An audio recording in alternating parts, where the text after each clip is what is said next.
Assalamualaikum warahmatullahi wabarakatuh. Mohon izin yang terhormat Bapak Wahyu Purbo Santoso, SDMM CFRM CPOD, selaku dosen pengajar mata kuliah Estetika Humanisme. Perkenalkan, nama saya Akanata Putra Gitama dengan NIM 240201020601 dari kelas MJ 204 akan membawakan materi bertema self-concept, yaitu memahami diri sendiri.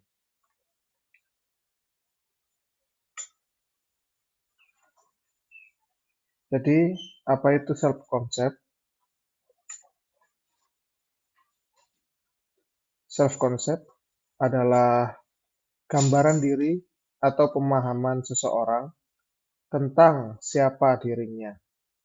Ini mencakup perasaan, pikiran, dan pandangan seseorang terhadap dirinya sendiri, baik fisik maupun emosional, terkait dengan bagaimana kita mengidentifikasi diri dalam konteks sosial, hubungan, dan peran dalam kehidupan.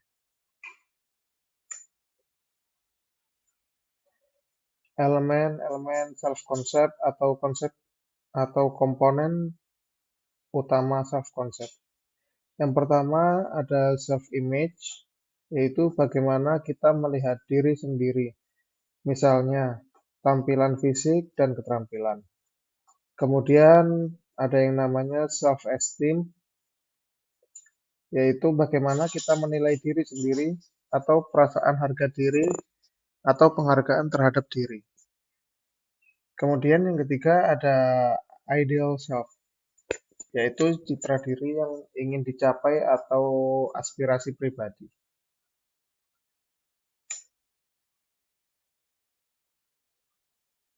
Apa yang mempengaruhi self-concept?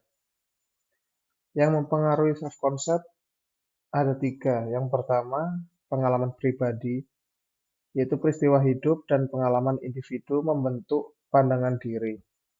Kemudian lingkungan sosial, interaksi dengan keluarga, teman, dan masyarakat berperan penting dalam pengembangan self-concept. Kemudian media dan budaya populer, pengaruh media massa dan norma sosial terhadap bagaimana kita mendefinisikan diri kita.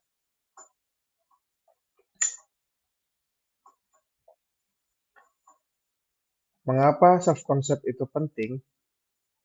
Self-concept itu penting karena dapat mempengaruhi cara kita berinteraksi dengan orang lain, kemudian dapat menentukan tingkat kepercayaan diri dan kepuasan hidup, kemudian dapat membantu dalam pengambilan keputusan dan tujuan hidup yang lebih jelas.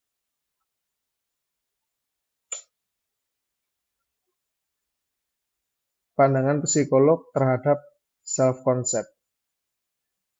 Yang pertama ada psikolog yang bernama Carl Rogers. Self-concept berhubungan erat dengan konsep aktualisasi diri. Kemudian Erik Erikson, self-identity terbentuk melalui tahapan perkembangan psikososial sepanjang hidup.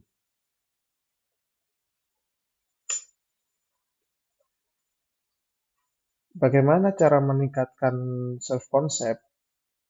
Yaitu cara meningkatkan self-concept dengan cara refleksi diri, dengan meluangkan waktu untuk memahami diri sendiri, kemudian pengembangan keterampilan dengan belajar dan berkembang dalam berbagai aspek kehidupan, kemudian berpikir positif, yaitu mengadopsi pola pikir positif untuk meningkatkan self-esteem.